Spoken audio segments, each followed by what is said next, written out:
So this has been going for a few hours. You could let this go for, you know, overnight. Prior to roasting it in the oven, you want it to temper. And what basically that is just taking it out of the refrigerator and letting it sit at room temperature, just so that the proteins is not exposed to heat so quickly. Just add for an even cooking. And then we are gonna add shio koji to it. Now it's not traditional in chicken inasal, but man, koji, umami enhancer, it does wonders to it. We used to That's just straight up magic. Secret that lineage, and we give it out. And our huli huli chicken.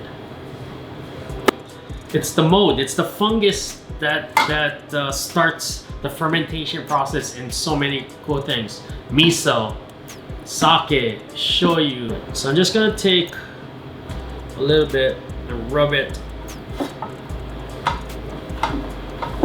over the whole bird. So this is creamy koji. All it is koji that's you know, some rice koji mixed with water and some salt. So we're just gonna let this go for about 30-40 minutes, and that alone is just gonna bump up the flavor of this chicken. So chicken has been resting about 40 minutes or so. All the koji has done its magic, all those enzymes, breaking it down, raising up to umami. It's coated in it. You don't want to kind of keep it, we want to brush off the excess of it. It does have a tendency to burn. Sheet pan here, lined with a rack, and then just some foil on the bottom just for easier cleanup. I'm gonna tuck the wings just like this. I'm gonna spread out everything just so we can get as much surface area. I'm gonna take some fresh pepper over the top of it, a little bit of salt, and that's gonna go into a preheated oven at 425 degrees. I've saved some of the marinade that the chicken was in. That's gonna be the first part of the basting since it's been sitting. We're gonna use that for the first half of the roast.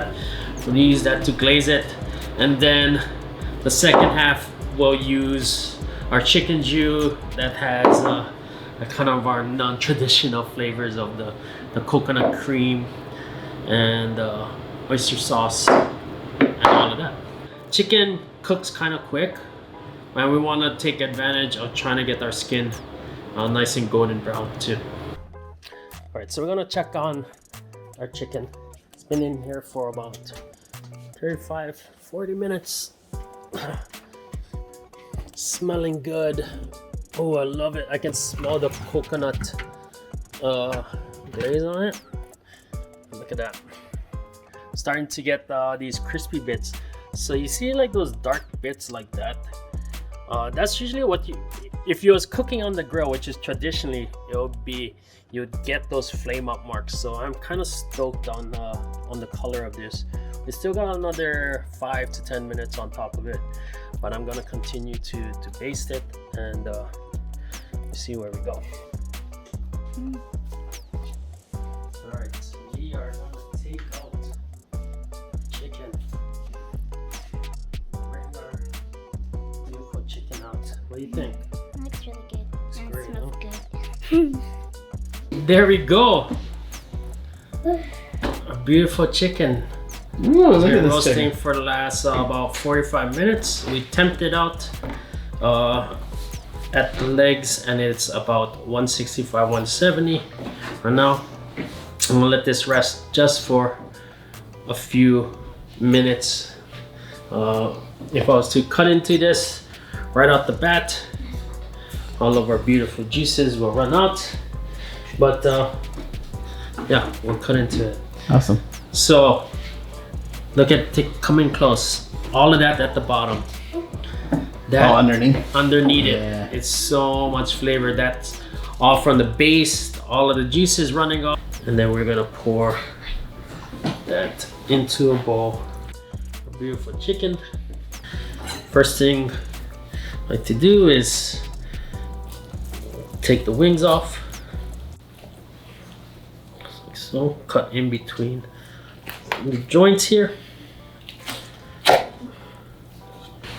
Then I'm gonna take the legs off, cut in between there, pulls right off. We'll cut in between those. Then I'm gonna cut down each side of the breastbone. Like so. Come across here. Whew, still warm.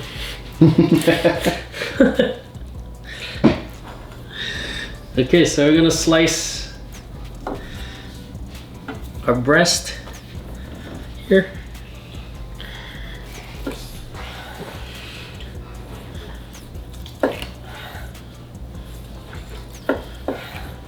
It smells amazing. It smells insane in here. The color, Yeah. put a chicken breast down here, the chicken thighs.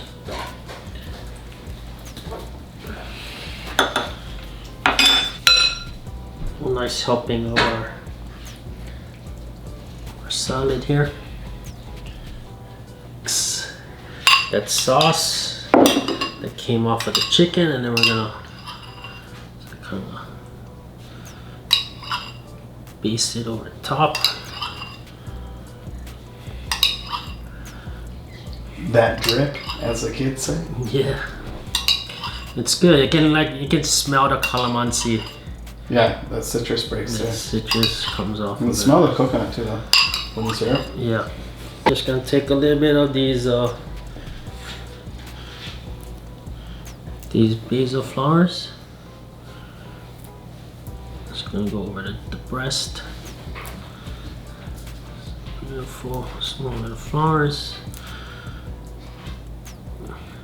It smells so good as you break them away. Yeah. Jeez. Like I said, especially when it comes off of the tree, we just picked it off of the bush. Mm. Just like that. Touch of flaky salt to finish. There you have it. So my take on chicken inasal. I love it. It's no, I didn't grow up eating with this dish, and this is like a very, very traditional dish that you'll see in Manila. A lot of restaurants, you YouTube it, you Google it, it's like it pops up everywhere. Yeah. Reaction right here live I go back. on camera. Bussin'. Uh. All right, Quinn. Okay, I want to say it's busted. Very good. Yeah. What do you taste? Busted. Yeah. It smells like very sweet, but that's just like Savory. yeah. Yeah. Busted. You taste the calamansi in there, coconuts. You get the glaze of sweetness playing off of the umami. Ashley's gonna give us the official rating on the slap-o-meter. Does this dish slap? Let us know, Ash.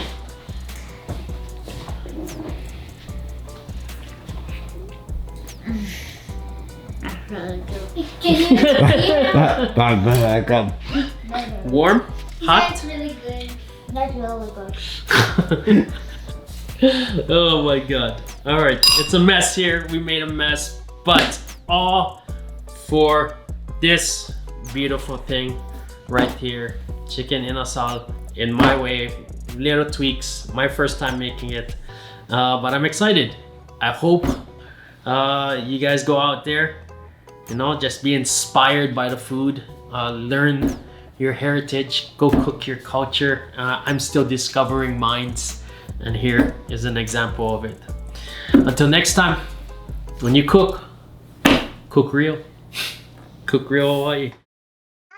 She wanted me to Sandy's. I told her bring me candy. No, wearing nothing fancy.